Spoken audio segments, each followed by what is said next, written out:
recently I did a kitchen remodel, and I did a video of that remodel. Unfortunately, I did not videotape me cutting the counter. So when I was all done with the renovation, I had the old countertop left, and I needed to cut away the bad part where the sink was so I could store it for a future project that I want to do in my bathroom. So I decided to go ahead and videotape cutting this. What you see me doing here is measuring out. I'm going to cut it at 42 inches. And I'm making sure that I put blue painter's tape on the top part where the Formica is, so that it will not splinter when I do the cut. So after I get the tape positioned properly, I'm going to flip the counter over. And on the back, you're going to see some old shims that were left behind.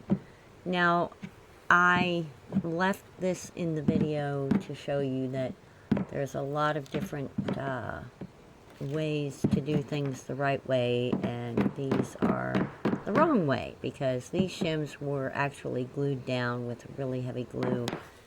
And obviously that didn't work, and I know better, but for some reason I just decided to try all these silly methods, and the pry bar didn't work either. So eventually I got smart and grabbed a good old-fashioned chisel, and here you see me tackling this the right way, which is this way.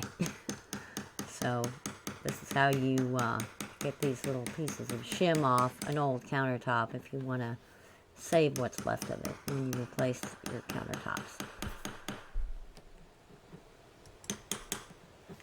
So after I got the shims off, I went ahead and measured out where I wanted to cut. And I'm going to draw a line on the back because I'm going to cut from the back.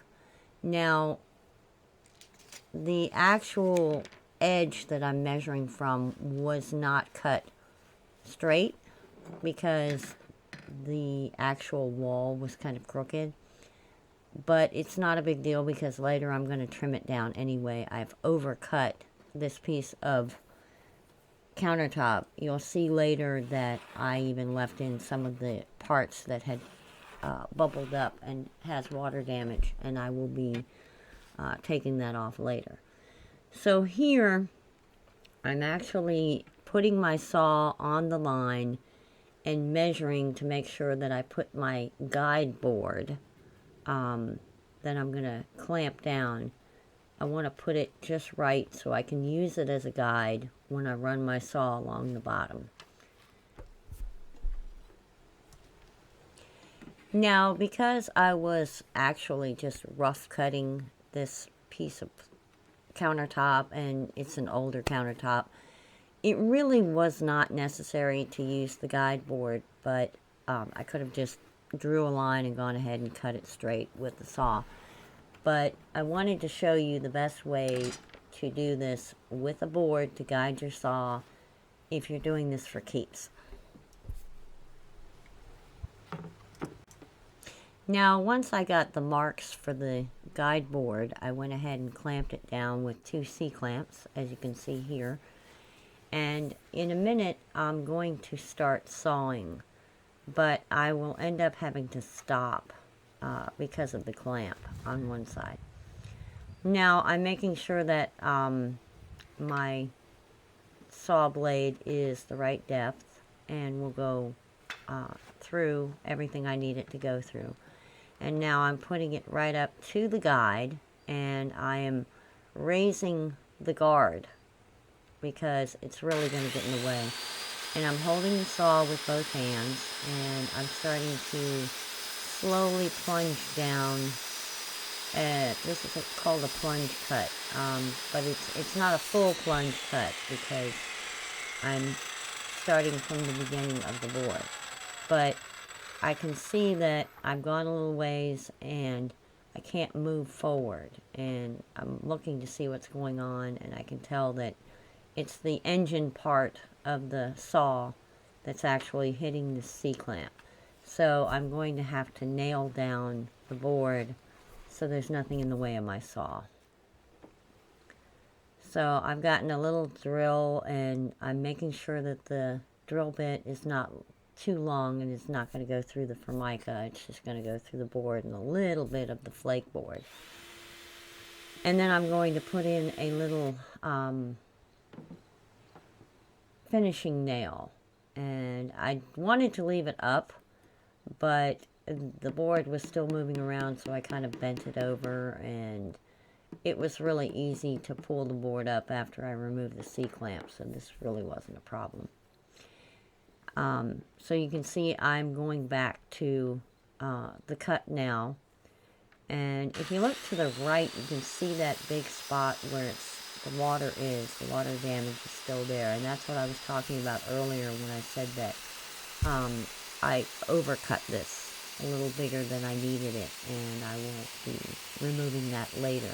So I'm not too worried if this cut doesn't come out the greatest, but the nice thing about a circular saw is it really is easy to make a straight cut. Now, if the cut starts and it's I'm stopping to make sure that I'm not hitting anything underneath. But if the cut starts going slightly crooked, the line that's crooked will be straight. But it'll be crooked, if that makes any sense. So I get to the end, and it's giving me a lot of resistance, and I have to stop. But you'll notice that I let go of the saw button, but I wait until the saw blade is completely stopped before I pull it out. Now, I figured out that there was some resistance because the other side was not supported well, so I put some supports in there. And I went ahead and drew a line on the backsplash and used the marker. Like I said, I was not going for perfection on this one because I'm going to recut it later. But you'll see when I'm done that where I did cut it with the guide, it came out really well.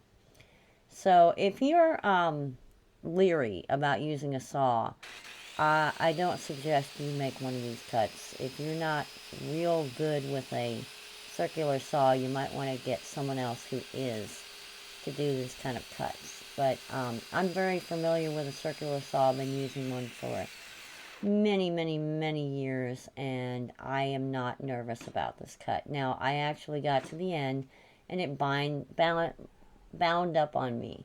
So rather than bore you with all the details, I just grabbed my jigsaw, and I went ahead and I put in the blade for doing Formica countertops, and I went ahead and cut this. Now, my camera stopped. It ran out of battery power, but I end up coming from the top and cutting the rest of this with the jigsaw.